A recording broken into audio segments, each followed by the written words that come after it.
KaraokeBooks. Anne of Green Gables. Lucy Maud Montgomery.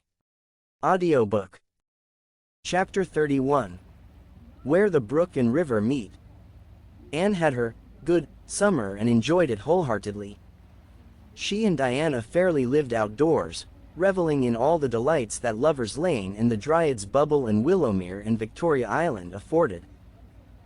Marilla offered no objections to Anne's gypsyings.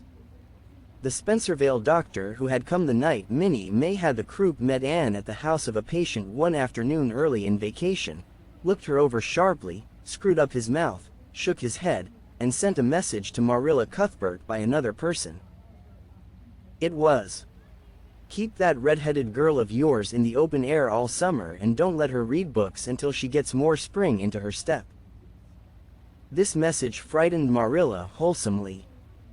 She read Anne's death warrant by consumption in it unless it was scrupulously obeyed. As a result, Anne had the golden summer of her life as far as freedom and frolic went. She walked, rode, berried, and dreamed to her heart's content, and when September came she was bright-eyed and alert, with a step that would have satisfied the Spencervale doctor and a heart full of ambition and zest once more. "I feel just like studying with might and main," she declared as she brought her books down from the attic. "Oh, you good old friends, I'm glad to see your honest faces once more, yes, even you, geometry. I've had a perfectly beautiful summer, Marilla, and now I'm rejoicing as a strong man to run a race, as Mr. Allen said last Sunday." "Doesn't Mr. Allen preach magnificent sermons? Mrs. Lynde says he is improving every day and the first thing we know some city church will gobble him up and then we'll be left and have to turn to and break in another green preacher. But I don't see the use of meeting trouble halfway, do you, Marilla? I think it would be better just to enjoy Mr. Allen while we have him. If I were a man I think I'd be a minister. They can have such an influence for good, if their theology is sound. And it must be thrilling to preach splendid sermons and stir your hearers' hearts. Why can't women be ministers, Marilla?" I asked Mrs. Lynde that and she was shocked and said it would be a scandalous thing. She said there might be female ministers in the States and she believed there was, but thank goodness we hadn't got to that stage in Canada yet and she hoped we never would. But I don't see why. I think women would make splendid ministers. When there is a social to be got up or a church tea or anything else to raise money the women have to turn to and do the work. I'm sure Mrs. Lynde can pray every bit as well as Superintendent Bell and I've no doubt she could preach too with a little practice." "Yes, I believe she could," said Marilla dryly. "She does plenty of unofficial preaching as it is.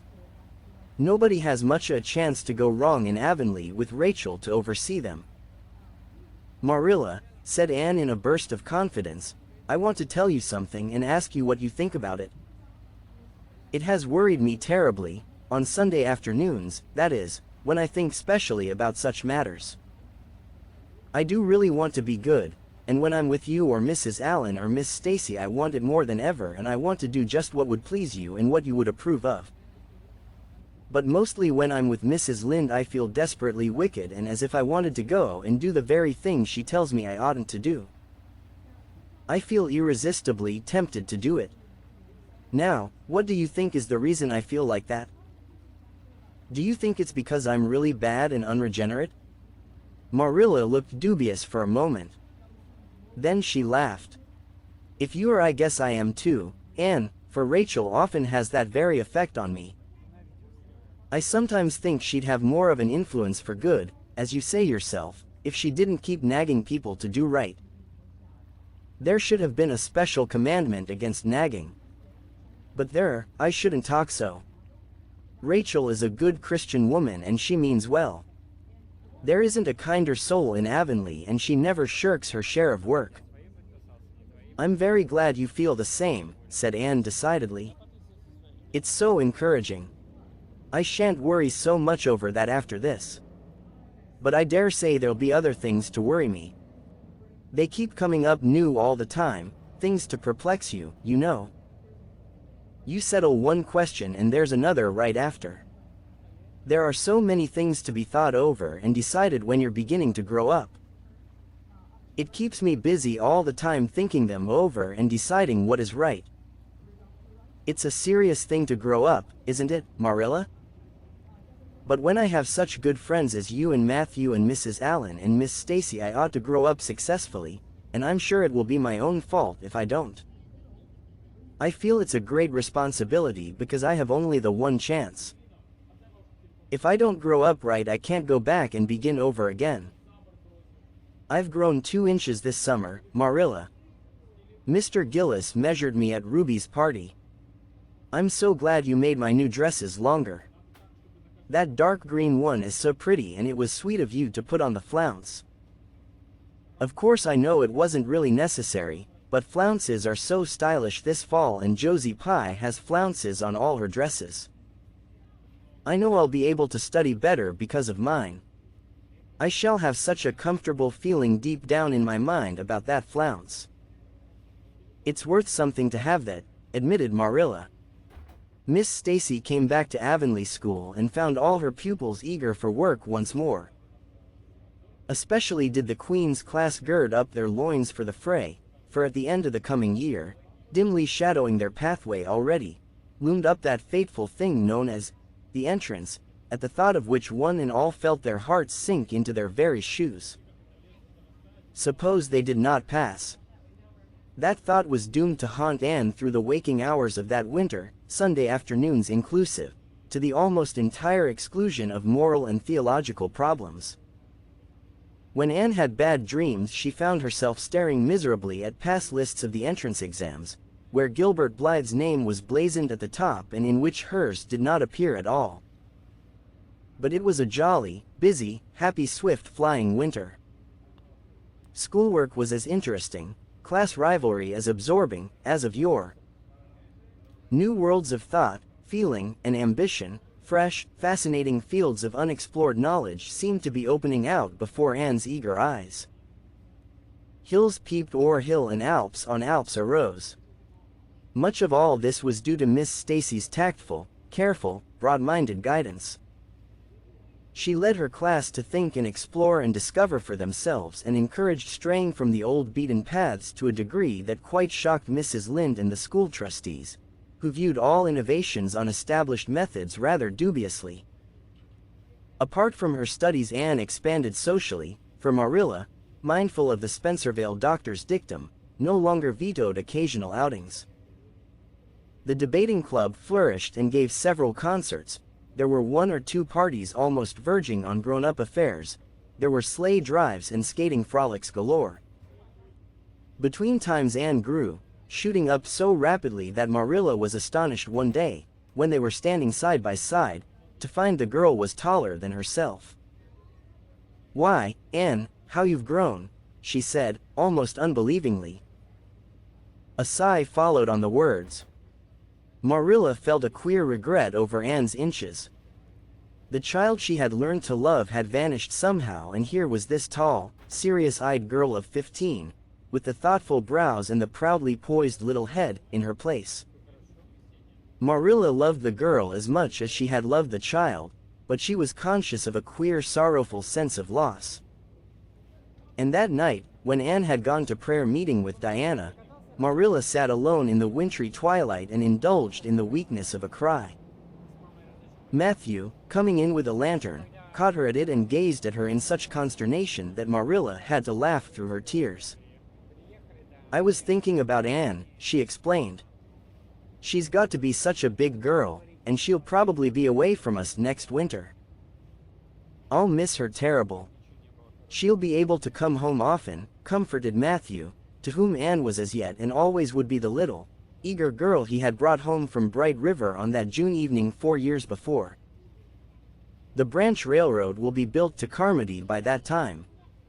It won't be the same thing as having her here all the time," sighed Marilla gloomily, determined to enjoy her luxury of grief uncomforted.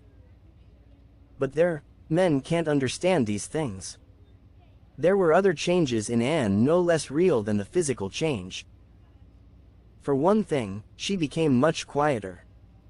Perhaps she thought all the more and dreamed as much as ever, but she certainly talked less. Marilla noticed and commented on this also. You don't chatter half as much as you used to, Anne, nor use half as many big words. What has come over you? Anne colored and laughed a little, as she dropped her book and looked dreamily out of the window, where big fat red buds were bursting out on the creeper in response to the lure of the spring sunshine. I don't know, I don't want to talk as much, she said, denting her chin thoughtfully with her forefinger.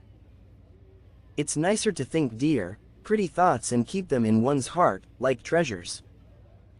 I don't like to have them laughed at or wondered over. And somehow I don't want to use big words anymore.